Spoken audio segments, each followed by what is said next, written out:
باش بە تەنیا لە ڤیددیوەکی زۆر کورد هەوڵەدەم زۆر کورد بێ باس لە شتێک دەکەم کە بەڕاستی لەو ماوەیەدا یانی لە ماوەی هەڵمەتی هەڵبژاردنەکانی عراقدا پێم وانییە زۆر باسکرا ئەویش ئەو گۆڕانکاریانن کە لە میانەی سیاسەتی نێودەوڵەتی و هەرێمیدا و یانیش لە میانەی گۆڕانکاریەکان تەقینەوەکان لەناو کۆمەلگاکاندا دێنە ئاراوە هەم لە ناوچەکە هەم لە کوردستان هەم لە عراق کۆمەڵێک گۆڕانکاری دەبینیم دەمەوێت باسی ئەوانە بکەم بەڵام پێش هەموو شتێک دەمەوێت ئەو پرسیارە بورێژرم ئایا هیچ گۆڕانکاریەک لە ئاستی نێودەوڵەتیدا کە پەیوەندی بە ئێمە هەبێ لە ئارادایە بۆ نمونە ئەو سیستەمە گەندەڵی و ئەو حکومە قەرەق و شیە ئەو جۆرە تاڵانچێتی و نەوت دزیە کە هەیە و یانش ئەو جۆرە حکوومەتە بەگشتی ئەو جۆرە سیستەمە بەگشتی ئەگەرێک هەیە بۆ نمونە لەلایەن وڵاتێکی وەکو ئەمریکا گۆڕانکاری بەسەردابێ بە کورتی سەرەتا باس لەوە دەکەم پاشان دەینە سەر ئەو گۆڕانکاریە گرنگانی کە ئێستا لە ناوچەکەدا ڕوو ئەدەن سەرەتا دەمەوێت باس لەوە بکەم کە لە یەکەمین خیتابی جێگری سەرۆکی ئەمریکا هەرس دەست پێ بکەم ئەویش ئەوە بوو کە باسی خاڵێکی زۆر زۆر گرنگی کرد وتی دیموکراسی شتێک نییە کە گارانتی کرابێ بەڵکو شتێکە دەبێت لە پێناویدا تێبکۆشی و بەدەستی بێنی دووەمین نمونەی جۆ بایدنە جۆ بایدن کە هەڵگری دروشمی دیموکراسی و مافی مرۆڤ و شەفافیەتە و هەڵگری دروشمی دژ بە دیکتاتۆریەت و تۆتالیتەر و دزەکانە ئەو دروشمە تا چ ڕادەیەک ڕاستی خۆی هەیە بێگومان ڕاستی خۆی هەیە بەڵام ئایا جۆ بایدن گۆڕانکاریەک لە ناوچەکەی ئێمە دەکا لەو بارەیەوە دەمەوێت بە کورتی باس لەوەش بکەم ئەوەش بە چەند نمونەیەک بێگومان هەر لایەنێک دیموکرات نەبێ لە هەر وڵاتێکدا هەڵبژاردنێکی نیمچە شەفاف و ئاشکرا و دیموکرات ئەنجام نەدرێ لە هەر وڵاتێکدا مافی مرۆڤ زۆر پێشێل بکرێ ئەو وڵاتە ئەو هێزە ئەو کەسە ناتوانێت بۆ ماوەیەکی درێژ ببێتە هاوپەیمانی ئەمریکا بەڵام ئەوە واتای ئەوە نییە کە ئەمریکا بۆ ماوەیەکی کورت کاری لەگەڵ ناکە وەکو بۆ نمونە تالیبان یان وەکو بڵێن ئەردۆغانی تورکیا یان وەکو محەممەد بن سەلمان کە لە لێدوانێک زیاتر شتێکمان نبینی دەربارەی مەسەرەکەی کاشوکچی ئەمانە هەموو پێمان ئەڵێن کە با دیسان بینەوە سەر ئەمریکا و سیاسەتی جۆ بایدن چونکە ئیتر 4 ساڵ لەسەر دەسەڵات دەمێنێتەوە دوای 4 ساڵەکە گۆڕانکاریێک بەسەردادی ئەو کاتە دەیبینی بەڵام ئێمە باسی ئێستا دەکەین ئەویش ئەوەیە سیاسەتی جۆ بایدن لە ناوچەکە تەماشا دەکەین بەو شێوەیە ینی ڕاستە وتویەتی ئەو لەگەڵ ڕژێمە دیکتاتۆرەکاندا نییە و نابێتە هاوپەیمانیان وەک کار ئەکە هەوڵ ئەدا یارمەتی ئۆپۆزیسیۆن بدا بۆ نمونە دەربارەی ئەردۆغان قسەیەکی وای کرد بەڵام ئەمە لە کرداردا چۆنە بێ ئەمە لە کرداردا بەتەنیا ئەوە دەبێت کە ئەتۆ ئەگەر لە ماڵی خۆدانیشی هیچ نەکەی ئەمریکا هیچ بۆ ناکە ئەمە مسۆگەرە یعنی لە ساڵی 91 بەدواوە لە ناو کۆمەلگای کوردی کوردستانی عراقدا ئیتر ئەو بۆچوونە لە ناو کۆمەلگادا چەسپێنراوە هەر شتێک ئەمریکای لەگەڵدا بێ ئەتوانێت سەرکەوێت هەر شتێک ئەمریکای لەگەڵدانا بێ ناتوانێت سەرکەوێت بەڵام ئەمریکا خۆی لە خۆیدا مەبەستی نییە گۆڕانکاری ساز بکە و تەنانەت حکوومەتێکی وەکو جۆ بایدنیش کە لایەنگری دیموکراسیە بەڵێ لایەنگری دیموکراسیە بەڵام دیموکراسیت بۆ ئەچەسپێنێت لە ناوچەکە نەخێت و ئەوەمان بینی بۆ نمونە دوای ئەوەی هاتە سەردەسەڵات لە بروکسل ئەردۆغانی بینی ئۆسمان کاڤاڵا و سلاحەدین دەمیرتاش و ئەو مەسەلانەی ماوەیەکی درێژ لەبیر کردن بەڵکو زیاتر هەوڵیدا لەگەڵ ئەردۆغان کار بکات لە مەسەلەی ئەفغانستاندا دوای گۆڕانکاری ئەفغانستان تەماشامان کرد جارێکی تر مەسەلەکان سەریان هەڵداوە و لە دیداری هەری دواییدا لە نیویۆرک نەیویست ئەمجارە ئەردۆغان بین چونکە کاری پێنەما بوو لە ئەفغانستاندا و تەماشا دەکەین ئێستاکە هەم کۆنگرس هەم سێنات لە دوانیاندا لە دژی داخستنی هەدەپە ئیتر ئەمە پێمان ئەڵێ ئەگەر ئەتۆ لە شوێنی خۆتدا کار و چالاچیت کرد لە پێناوی دیموکراسی خەباتت کە قوربانیتدا ئەکرێ پشگیریەکەت هەبێ بەڵام ئەگەر تو هیچ نەکرد هیچ کەسێک هیچ بۆ ناکە ئەمەیان مسۆگەرە و ئەمەیان ئیسپات بووە لە ناوچەکەدا ئیتر لای ئێمەش بەو شێوەیە بەڕاستی بابینەوە سەر هەڵبژاردن ئیتر لە سەروبەندێک داینەکە هەڵبژاردن بە ناچاری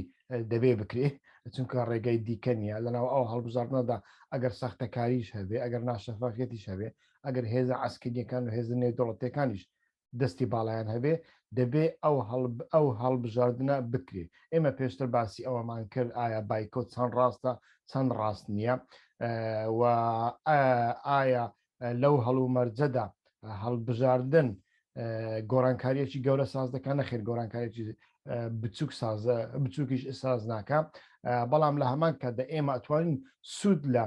هەڵبژاردن ببینین بەڵێ ئەتوانین سوودی لێ ببینین چەند نمونەیەکمان هەبووە پێشتر و ئێستاکەش هەیە بۆ نمونە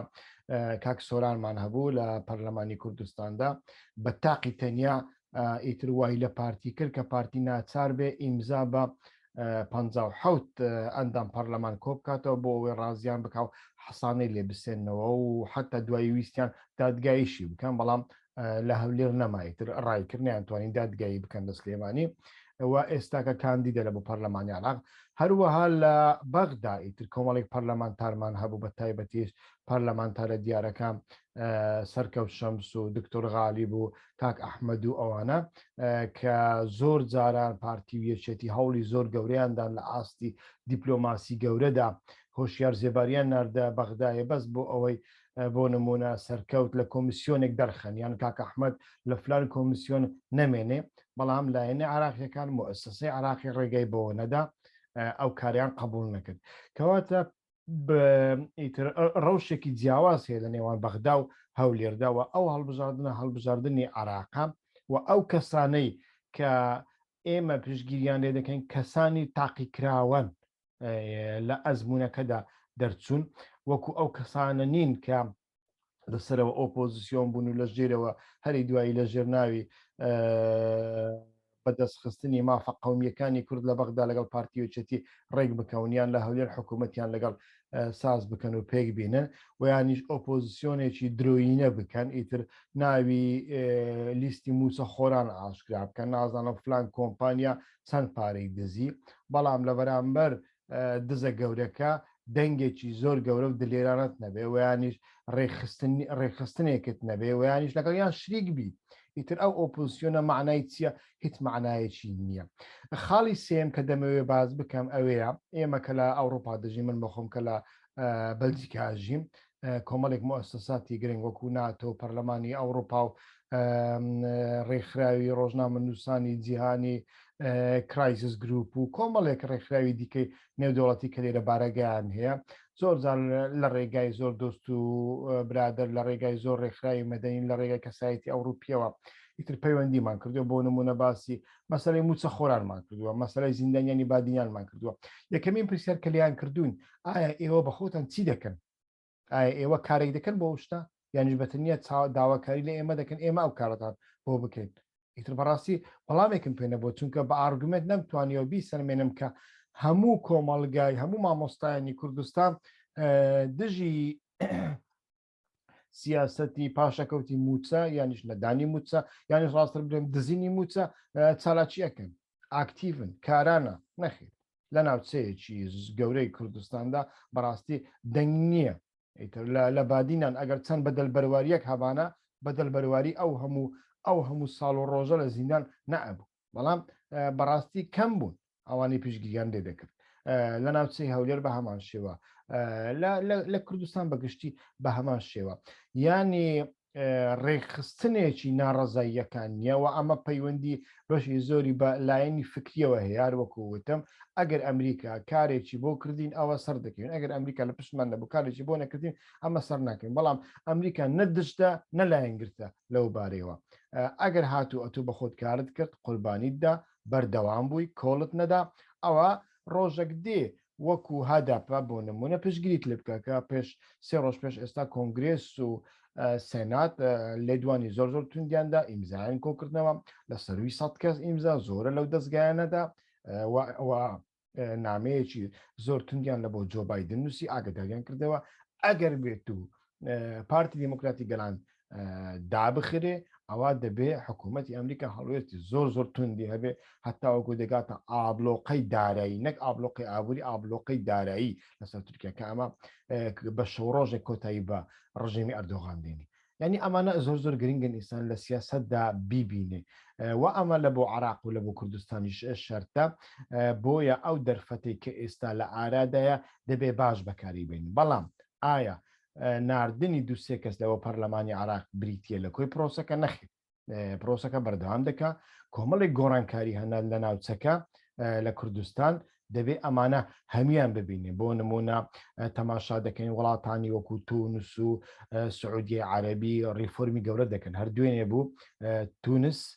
سەرۆک کۆماری تونس ژنێکی هەڵبژارد لە بۆ سەرۆک وەزیرەوە جار یەکەمە لە جیهانی عەرەبیدا ژنێک دەبێتە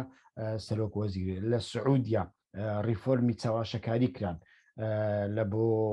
بۆەوەی ژن بتوانە ئۆتۆمبیل باشۆ ژن بتوانێت بێتە سەرسەحنە گۆرانی بڵێ بەڵام دەبێ دەموچاوی داخرابن لە قەتەر ئێستاکە هەڵبژاردنێکەیە هەرچەندە ئەمانە شانۆگەرین چاواشەکاریان تێدایە بێگومان بەشێکی زۆر چونکە بە هەڵبژاردننی سەرۆک وەزیرێک دنیا نابێتە شامی شەریف سەرۆک وەزیری تورکیاش کاتی خۆی ساڵانی نەوەتەکان ژنێک بوو تاسۆچیلەر بوو بەڵام لە هەموو کە زیاتر گوندەکانی قڕکردن خەڵکی کوشت تێرۆر هەبوو دزی هەبوو گەندەڵی هەبوو لە تورکیادا بەڵام ئەمە پێمان ئەڵێ کە بۆمەلەرزەیەک لە ناو کۆمەلگای ڕۆژهەڵاتی ناوەڕاستدا هەیە و بەپێی ئەو بۆمەلەرزەیە ڕژێمەکان ئەترسێن ئەو ڕژێمانەی کە عاقڵن و نیان هەوێ بڕوخێن ئیتر هەندێک گۆڕانکاری دەکەن ئەگەر گۆڕانکاریەکە چاواشەش بن ئەمڕۆ چاواشەیە لە 100 سبەنێ دەبێتە 1970 دەبێت 150 ئەگەر تێکۆشانەکە و کەمتر دەبێتەوە چاواشەکارێکە ریفۆرمەکە دەبێتە ریفۆرمێکی ڕاستەقینە بەڵام لە کوردستاندا لەبەر ئەوەی بۆچوونی ئێمە تێڕوانینی ئێمە لە ساڵی 91 بەدواوە تێڕوانینی غاڵەتن هەم لە بۆ سیاسەتی نێودەوڵەتی غەڵەتە هەم لە بۆ گۆڕانکاری غەڵەتە هەم لەوەی کایە لە ژێرناوی ئێمە کوردین و کێشەی کوردمان هەیە و بچینە بەغدا لەگەڵ دزەکان یەکگرتوو بین دەست بە کڵاوی دزەکان بگرین تووشی غەڵەت ئەبین هەمیش ئۆپۆزیسیۆنی سەختە و چەواشە و ئۆپۆزیسیۆنی ڕاستەقینە ناتوانین لە یەکتر جیا بکەینەوە کە بەڕای من ئامانجی کردارەکانیان شەرتە بۆ ئێمە نەوە کردارەکانیان چونکە وەکووتم ئێمە لە پەرلەمانی کوردستاندا خەڵکمان هەیە 100 ئەوەندەی سەرکەوت شەمس کار دەکا